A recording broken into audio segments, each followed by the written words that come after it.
Welcome to the deep dive. Today, we're really digging into something special, an incredible set of documents, like an investigative dossier, really, Yeah, it's quite something. set in this fantastical version of ancient China. We're talking AD 639. And our mission, yours and mine, is to unpack how this absolutely baffling medical mystery gets solved. And it's solved using this wild mix of high scholarship, some serious criminal thinking, and even ancient folklore. It's quite the blend. Okay, so let's kick things off. Where does the crisis start? It all begins in a village called Khufu. The year is the year of the tiger, which the sources mention was just devastating for them. Their silk harvest completely fails. Right, bad enough. But then it gets worse. Much worse. A plague hits, but it's Well- strange. And that's the central puzzle, isn't it? The documents state clearly, this plague only strikes children between 8 and 13 years old. How on earth does a plague learn to count? Exactly. That specificity is the clue. Everyone's looking for a normal disease, using traditional medicine, but nothing works.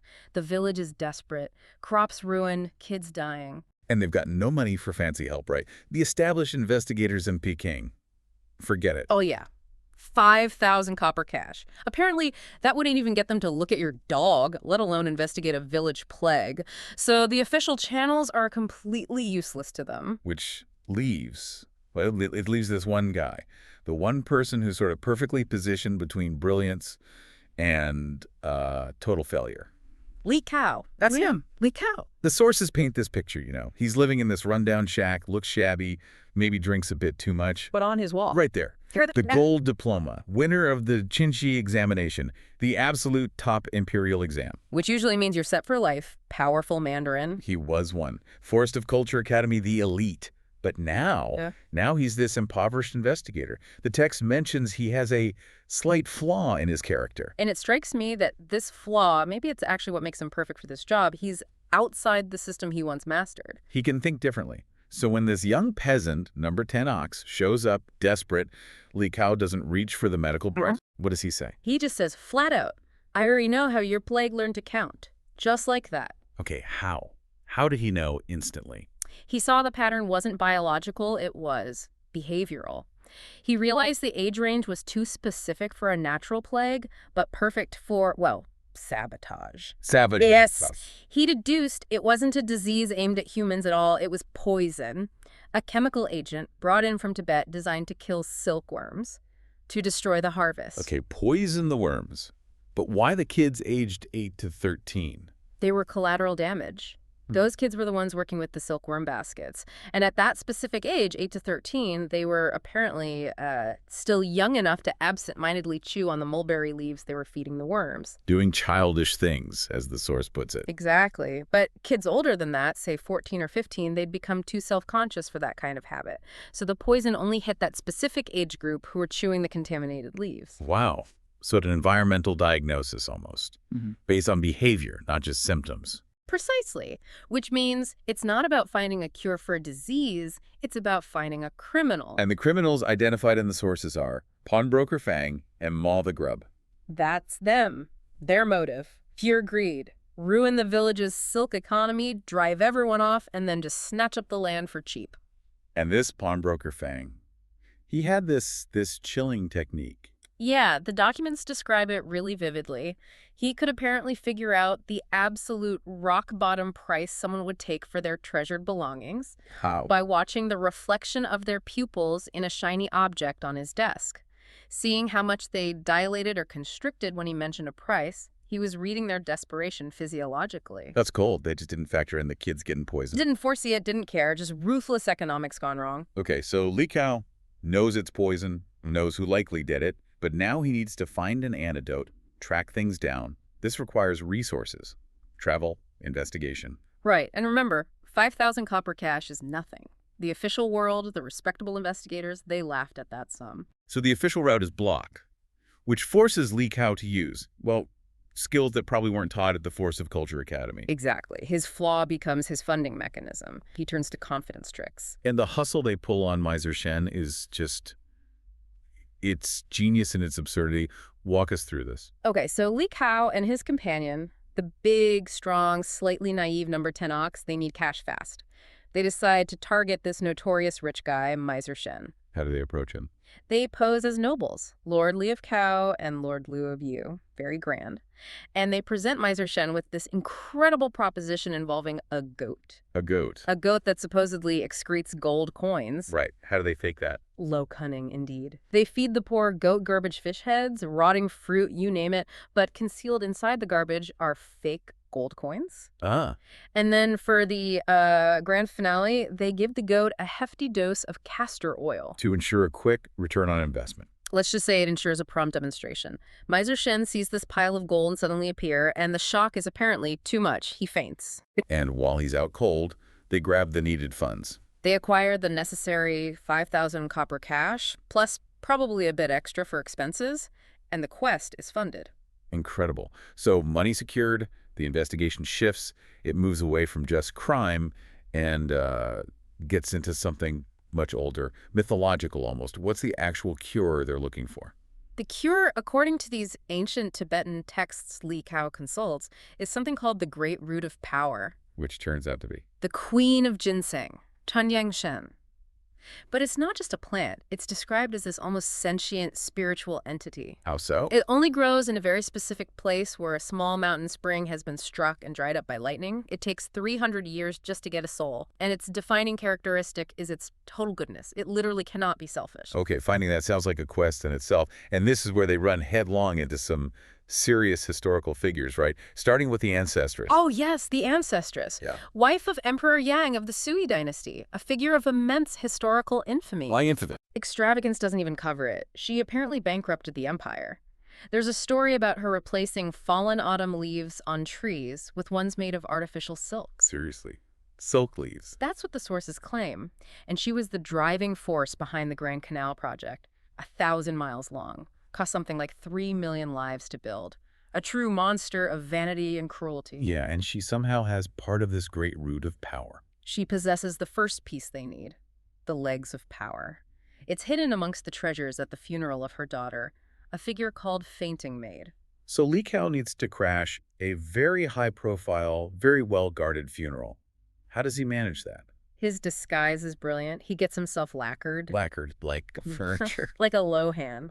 A preserved holy monk statue. They lacquer him up, pose him amongst the other priceless funeral offerings. From there, he can snatch the root piece when no one's looking. High ritual meets grave robbing. Amazing. It's that blend again. Scholarship, low cunning, and now blending into sacred art. But that's just the first piece. The main part of the root and the main villain guarding it is still out there. Yes. The ultimate villain is revealed. The Duke of Qin. He lives in this immense fortress, the Castle of the Labyrinth. 70 acres of twisting passages. And he represents tyranny, right? Trying to erase history. Exactly. And he's also, well, he's physically invulnerable. How is that possible? Does the source explain? It does, in a strangely clinical way. It says his heart was surgically removed. Removed by who? By the Old Man of the Mountain, a legendary figure himself. The Duke's heart is kept safe, locked away in a box. So you can't stab him, you can't poison him. Nothing conventional works. And his crime isn't just hoarding the root, it's tied to erasing a specific story. Yes, his crime is directly linked to this beautiful, tragic myth, the story of Jade Pearl. The peasant girl who became the Princess of Birds. That's the one. Destined to meet her celestial husband, the Star Shepherd, once a year. They meet on the Bridge of Birds. Made from the wings of all the birds in China. Flown together on the 7th day of the 7th moon. It's a famous legend. But the Duke of Qin ruined it. He disguised himself, the sources say, as a lame peddler, and he tricked her handmaidens. Snow Goose, Little Ping, Autumn Moon. Trick them how? He got them to swap the sacred magical feathers in the princess's crown for worthless fakes. And that act. Broke her connection to heaven. It broke her vow, made her mortal.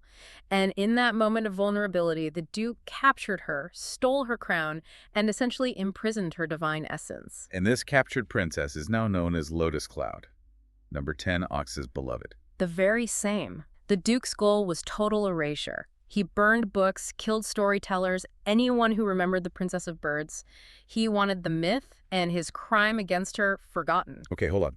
If the dupe destroyed all the records, burned the books, how does Li Kao figure out where the rest of the great root of power is hidden? the parts the Duke has. Now this is maybe the most brilliant part of Li Kao's whole investigation. It's the core insight, I think.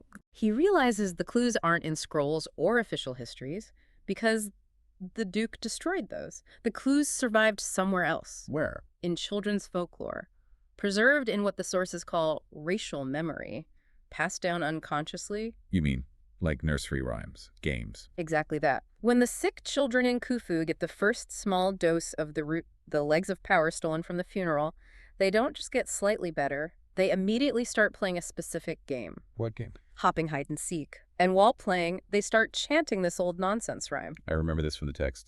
Jade plate, 6, 8, fire that burns hot, night that is not. Fire that burns cold, first silver, then gold. That's it. Li Kao listens and realizes it's not nonsense at all. It's a code. It's a map, a set of riddles pointing to where the Duke hid the other pieces of the route, and maybe even the keys to defeating him. Even a ghost joins their game, the ghost of a soldier named Juan, adding to the clues. So the Duke's massive campaign to erase history failed because he overlooked children's games. He couldn't burn the playground chants. Tyranny can destroy libraries, but it struggles against collective memory embedded in culture, especially children's culture. It's profound, really. Absolutely. Okay, so they have the clues. Yeah. But they still need to get to the Duke's massive 70-acre labyrinth fortress and confront an invulnerable man.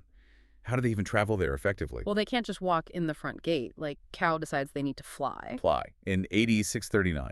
He digs up these old plans, attributed to a Han Dynasty scholar named Cheng Heng, and he builds a flying machine, the bamboo dragonfly. A man-carrying flying machine. What powers it? Something called fire drug. It's described as a mix of sulfur, saltpeter, charcoal, resin, basically an early form of gunpowder or rocket fuel. So they're using controlled explosions packed into bamboo tubes for thrust. Pretty much. Applied ancient science, pushed to the absolute limit. Steering by shifting your weight. It's incredibly audacious. Okay, they fly in. Now, the confrontation, it's not just a fight, is it?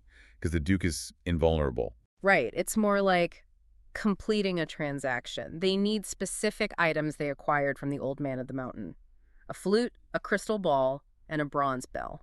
Why those three things? Those are the exact trinkets the Duke used, disguised as that peddler, to trick the handmaidens in the first place. So using them closes the circle. Symbolically. Precisely. They offer these trinkets back, essentially, and in exchange, they get the real sacred feathers of the kings of birds, the ones the Duke stole and wove into his own cloak, thinking they made him powerful. So they get the feathers back, return them to Lotus Cloud's crown, and that's the key. That's the turning point. The moment the real feathers touch her crown, everything shifts. The Duke panics, tries to stop them. He shapeshifts, the sources say, into a tiger, a serpent, a boar, a crocodile. But it's too late. Too late. Lotus Cloud Jade Pearl, her divine memory floods back. She lets out this scream, apparently so powerful it shatters nearby porcelain. She remembers who she is, a goddess. And she knows what to do. Instantly, Li Kao has managed to grab the lockbox with the Duke's heart inside. But it's Lotus Cloud who acts. What does she do? She takes the heart from the box and just chucks it out the window to the Duke's own guard dogs waiting below. And that's it, the invulnerable Duke. Collapses. Instantly defeated. His external vulnerability finally exploited. And before Lotus Cloud ascends, returning to the heavens. She performs one last act. She hands the final, most crucial piece of the cure, the heart of the great root of power, to number 10 Ox. For the children. For the children. Ox races back, they administer the heart of power, and the cure is immediate. Complete. And it's timed perfectly with that celestial event. The bridge of birds appears in the sky. The connection between earth and heaven, broken by the Duke, is restored. And this wave of, the text says, divine light and ginseng fragrance washes over the village, finalizing the cure. No question left. They are healed. So, when we pull back from this incredible story, Yeah. what's the big takeaway from this deep dive? For me, it's how the fate of these few village children depended entirely on this one disgraced scholar, Li Kao, and his unique ability, or maybe just willingness, to connect the dots. Connecting high scholarship with low cunning. Yeah, and seeing things others dismissed as myth or magic gods, ghosts, invulnerability, ancient roots, and treating them as problems to be solved, whether through historical analysis, criminal ingenuity, or even applied science like the dragonfly. He operated on all levels. He wasn't bound by conventional thinking. Not at all. And think about the villain, the Duke of Qin. built a 70-acre labyrinth, burned books, killed witnesses, tried desperately to control history and memory through And force. yet, He failed. He failed because the crucial knowledge, the key to his defeat, survived in the one place he never thought to look or couldn't control: the games and rhymes of children. that really is something to think about.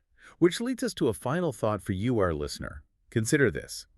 What vital pieces of our own history, our own essential knowledge or wisdom, might be hiding in plain sight right now? Yeah, maybe tucked away in overlooked traditions and playground songs and old wives' tales and the things we dismiss as simple or childish. What crucial understanding might we be ignoring just because it doesn't come packaged in an academic paper or an official report? Something to chew on until our next deep dive.